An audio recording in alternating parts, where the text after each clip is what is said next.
At dawn, the forest exhales mist like a waking dream, its silver breath curling between roots and moss.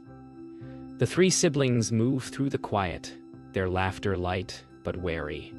The birds no longer sing as they once did. A hush has fallen, not peaceful but watchful, as though the trees themselves are holding their breath. In the distance, a single crimson leaf drifts from a withering branch, landing softly on Lyora's snout. She frowns, sensing something wrong in the rhythm of the woods. Mira whispers that the air tastes of ash. Thane kneels, pressing his palm to the soil, and feels it pulse weakly, like a heartbeat fading. Something ancient stirs beneath. The sky trembles with a whisper, carried by the wind, a name half forgotten, half feared. And as the morning light bleeds gold through the fog, a shadow passes over them, long, lupine, and full of vengeance. The day unfolds in uneasy quiet. The siblings return to their hidden cottage deep within the forest's heart, a place built of living wood, its roof woven from vines that still bloom faintly. Lyora tends the fire, though its flame flickers weakly. Mira hums a tune taught by their mother, a melody meant to calm the forest's spirit. Thane stands at the window watching the distant tree line, where smoke curls like a warning. The air is thick with questions none dare speak aloud. When the wind shifts, the scent of ash and fir reaches them. Mira whispers that the forest is crying. Lyora clenches her fists, and the hearth flame burns hotter, as if answering her fear. As twilight nears, a low vibration passes beneath their feet. The forest trembles, not from wind or beast, but from something awakening. The leaves outside turn inward, curling as though recoiling from unseen heat. Lyora rushes outside, the air trembling with power. Across the clearing, a circle of dead grass pulses with crimson light, its center forming strange runes. Thane steps beside her, his voice low. This isn't natural magic. Mira hides behind them, her breath trembling as the first howl pierces the horizon. Deep, mournful, ancient. The night deepens. Shadows lengthen like claws. The siblings huddle near the fire as the wind scratches at the windows.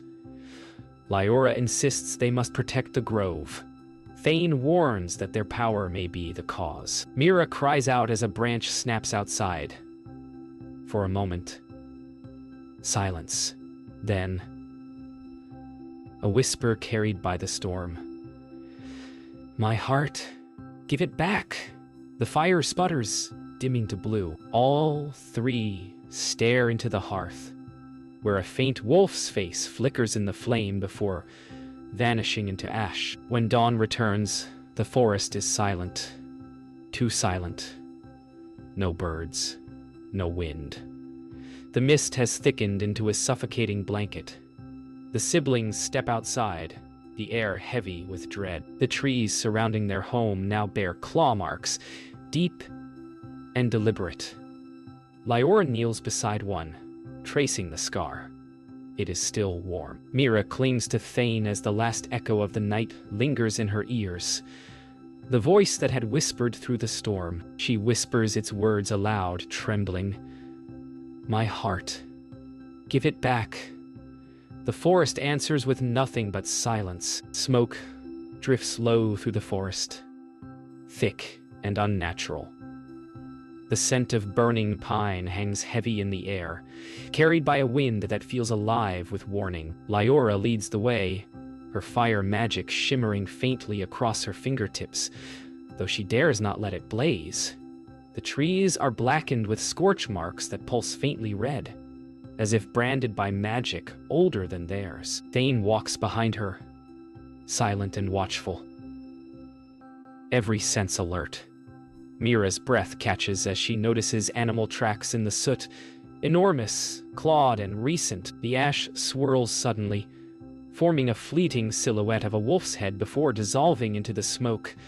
The siblings stand frozen, hearts pounding. Somewhere deep in the forest, a single howl rises, long, mournful, and impossibly close. By the time they reach the clearing, night has fallen like an iron curtain.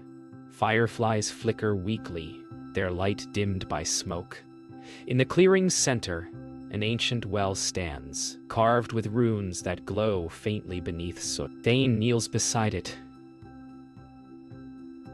tracing symbols that feel oddly familiar. Mira senses whispers beneath the stones, voices too faint to discern, as though the earth itself were mourning. Lyora feels her palms burn. Sparks escape from her hands without command. "Something's wrong with me," she murmurs. The air shudders, and a low growl rolls from the darkness beyond. The growl deepens into a thunderous roar that shakes the leaves loose from their branches. The forest ignites, not with flame, but with blinding light. Lyora shields her siblings as the air ripples, revealing a figure within the glow. The faint outline of a massive wolf, its body flickering like fire and smoke fused together. Mira's voice trembles as she whispers the name echoing through the air. Erendor. Thane grabs Lyra's arm, dragging her back, but her eyes are locked on the apparition. It watches them with golden light that cuts through shadow, neither wholly real nor spirit. Then, just as suddenly, it vanishes, leaving behind only embers drifting like stars. When the light fades, the clearing is left in ruin, soil scorched, trees stripped bare, the air heavy with the taste of metal. Thane searches the ground for traces but finds only a single claw mark embedded in stone, glowing faintly gold. Lyora's magic flares again, untamed and furious, searing the earth with a ring of fire. She collapses to her knees, clutching her chest as if something within her burns to escape. Mira rushes to her side, her voice pleading, but Thane's face pales, for in the reflection of the flames, he sees something impossible. Within Lyora's eyes flickers the same golden light as the wolf's. Later that night, the siblings find refuge in a hollow beneath an ancient willow, its drooping branches shielding them from the ashfall. Mira wraps her cloak around Lyora, whispering that the forest still breathes, even through pain. Lyora's hands tremble. She feels heat under her skin like molten iron. Thane keeps watch, staring into the smoky distance where eyes seem to glint and vanish.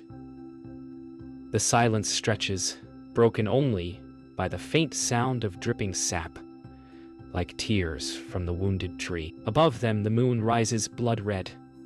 Somewhere beyond the tree line, the howl returns, longer this time, closer, filled with sorrow and rage. Dawn struggles to pierce the haze as the siblings return to their cottage. The forest feels altered, hollowed out, echoing with a strange hum beneath the soil. Thane notices fissures running through the ground near their doorstep, faintly glowing with blue light. The pulse reminds him of something ancient, something hidden. He kneels, brushing aside the dirt to reveal a rune carved deep into the earth. Mira's breath hitches. She hears whispers again, louder now, echoing from below. Lyora, still pale and fevered, grips the doorframe for balance. The rune flashes once, then fades, leaving the ground trembling as if the forest itself were calling them beneath its roots. When Thane follows the crack inside the cottage, he finds that it runs beneath the floorboards. Moving them aside reveals a staircase of roots spiraling downward into darkness. Mira insists the forest itself made the path, whispering that it wants them to see what lies below. Lyora hesitates, feeling her heartbeat pulse in rhythm with the glowing lines. Against reason, they descend. The air grows heavy, thick with the scent of damp soil and something metallic. Their footsteps echo, mingling with faint heartbeats that do not belong to them. At the base of the stairs, an ancient wooden door breathes faint light from its seams. Deep beneath their home, the siblings enter a cavern vast and alive with silent power. The walls shimmer faintly with embedded crystals pulsing in rhythmic light, like the heartbeat of the world itself. In the center stands an altar. Upon it a broken stone tablet etched with the words, "The Moonstone Pact." Thane's hand trembles as he reads it, the legend of the guardian wolf and the spell that bound him. Mira's eyes glisten. She realizes their family's magic was not a gift, but a fragment of something taken. Lyora's voice breaks as she whispers that perhaps their power was never theirs to begin with. The air grows colder as the altar begins to hum. The runes flare, painting the chamber walls with ghostly gold. Shadows shift and take form, a memory of the past. They see a wolf standing beside a robed sorcerer beneath a silver moon, forming a pact sealed by light. But as the scene continues, the sorcerer betrays the wolf, splitting his heart into 3 shards that fall into the earth. The shards glow. Red, green, and blue. The very colors of their own magic. The vision collapses, leaving silence so heavy it hurts. Thane falls to his knees, realization breaking across his face. When the vision fades, the chamber begins to collapse. Crystals shatter, sending shards of light into the air. The siblings flee up the spiraling roots as the ground quakes. Lyora stumbles, clutching her chest, the glow beneath her skin pulsing violently. Thane pulls her onward, shouting her name. The ceiling splits open, revealing streaks of daylight. They burst from the earth as the cavern caves in behind them. As the dust settles, Mira looks back to see faint blue light still glowing beneath the soil, as if the heart of the wolf still beats, buried but unbroken. Night returns heavy with thunder. The siblings camp near the edge of the blackened forest, too afraid to return home. Lyora sits by the dying fire, the light of the flames reflected in her trembling hands. Thane speaks little. Guilt has hollowed his voice. Mira lies awake, listening to the wind hum low, almost like breathing. When lightning splits the sky, they see him, the silhouette of a massive wolf on the ridge above, eyes burning gold through the rain. He does not attack.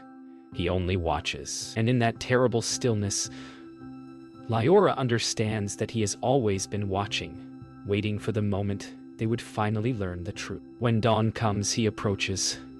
The wolf moves with grace older than the forest, each step silent, deliberate.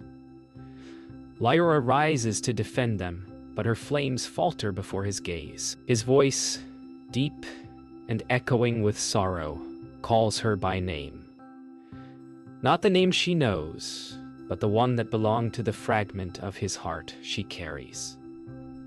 He tells them he does not seek their death, only what was stolen. Thane asks why he waited all these years.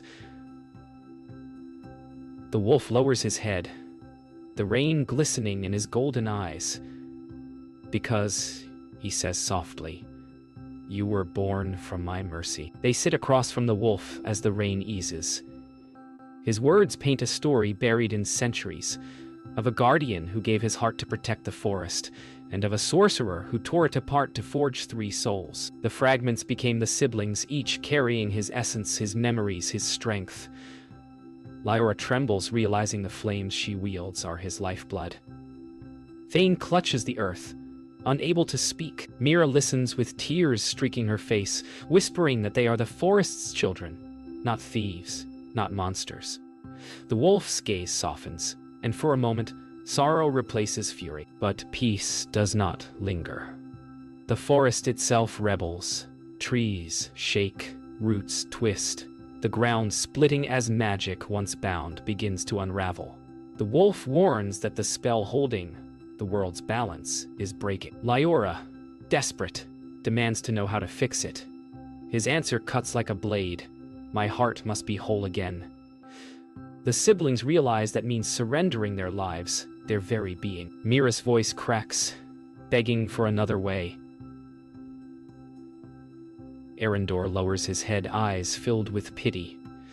There is always a choice, he says, but not without sacrifice. When the storm stills, Silence follows, deep and sacred. The wolf turns to leave, his voice softer than wind. At moonrise, the forest will choose, return to where it began. He vanishes into shadow, leaving behind a single golden feather that glows faintly before fading. The siblings stand amidst ruin, the air heavy with decision. Mira clutches the feather close, whispering that perhaps the forest isn't asking for death, but for truth. Thane meets Lyora's eyes. She nods once, fiery determination returning to her trembling hands. They will face the end together, not as thieves, but as the heart reborn. The siblings follow the wolf's words back to the ruins of their childhood grove. The forest there is almost gone. Trees blackened, air heavy with the smell of burnt earth. The moon has begun to rise, blood red and immense. Lyora leads with silent resolve, her flames steady now, controlled by will rather than rage. Thane carries the rune-marked stone tablet they salvaged from the cavern, while Mira walks ahead, her eyes closed, guided by whispers only she can hear. Each step feels heavier than the last, as though the forest resists their return. In the distance, the altar where their lives began waits beneath the crimson moonlight, and with it, the secret that will break them. At the heart of the grove stands the altar, cracked, half-buried, still humming faintly with power. The air vibrates as the moon's light strikes it. Mira steps forward first, hands trembling, placing the golden feather upon the stone. It dissolves into light, revealing an image within the altar's reflection. A human face, the sorcerer from the visions, eyes burning with greed. Lyora gasps. The man's voice echoes from the stone, naming their mother as the sorcerer's apprentice, the one who completed the binding, splitting the wolf's heart among her unborn children. Mira collapses in tears. Thane drops the stone tablet, realization crashing through him. Their lives were built upon betrayal. The truth rips through them like fire through dry leaves. Lyora's fury ignites.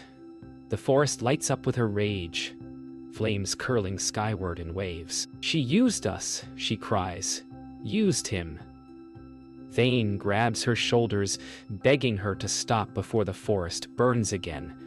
But her fire refuses her command. Mira, eyes filled with tears, raises her hands and summons wind to push back the blaze. Their powers collide, flame against air, earth trembling beneath them. The grove groans, the altar glowing brighter, as if feeding on their pain. Then, through the roar of magic, Erendor's voice cuts through. You are not my curse. You are my heart. The flames die suddenly. Smoke clears, revealing the wolf standing among them, his form no longer shadow but flesh and light intertwined. His chest glows where his heart once was. He tells them that the sorcerer was destroyed long ago, but their mother's spell bound her life to theirs. Only by returning his heart can both he and the forest be free. Lyora falls silent, her rage cooling into sorrow. Mira steps forward, trembling, her voice small. If we give it back, what happens to us? The wolf's eyes dim. You become whole, he says, even if it means the end. The moon reaches its zenith. The forest holds its breath. The siblings stand hand in hand before the wolf. Lyora's fire, Thane's strength, Mira's wind all converge into a radiant light that flows toward Erendor. The glow envelops him, and for a moment the grove blazes brighter than day. The ground quakes, roots knit together, trees begin to bloom anew. When the light fades, the siblings remain standing, unchanged, yet forever altered. Erendor's voice echoes faintly through the leaves, full of peace. You were never mine to curse, only mine to love. The moonlight softens, and the grove exhales once more. The forest breathes again. For the first time in years, dawn filters through the trees without smoke or shadow. The grove is alive. Flowers bloom over the ash, Birds return, and light dances through dew-draped leaves. Yet beneath the peace, a stillness stirs in Lyora's heart. Her flames no longer answer her as they once did. When she calls to them, they flicker faintly, unsteady. Thane feels the earth shifting underfoot. Stronger, wilder, no longer listening to him. Mira closes her eyes to summon wind, but the air remains still. Their magic has quieted, not gone. Changed, the price of returning the wolf's heart begins to unfold. As days pass, harmony becomes uneasy silence. Without their powers, the siblings struggle to live as they once did. Lyora hides her fear behind forced smiles, pretending the flames will return. Thane grows restless, working endlessly to rebuild their home. Mira spends hours near the old altar, speaking softly to the wind that no longer answers. One night, when she hums the forest's lullaby, the air stirs. Faintly, and she hears the whisper of Arendor's voice. "Balance is not peace," it says. It is truth. She wakes the others, eyes wide, a new fear kindling in her heart. The forest begins to change again, roots twisting, rivers turning black. The balance they restored begins to collapse. Thane blames himself, convinced they gave the wolf too much, that the forest now bends to his lingering essence.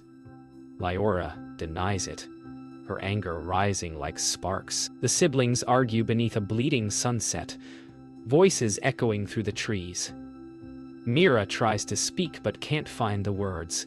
She feels something within her shifting, a wind growing restless, whispering of a storm yet to come. As twilight deepens, thunder rolls without lightning, and the forest answers their discord. Night descends with a restless wind.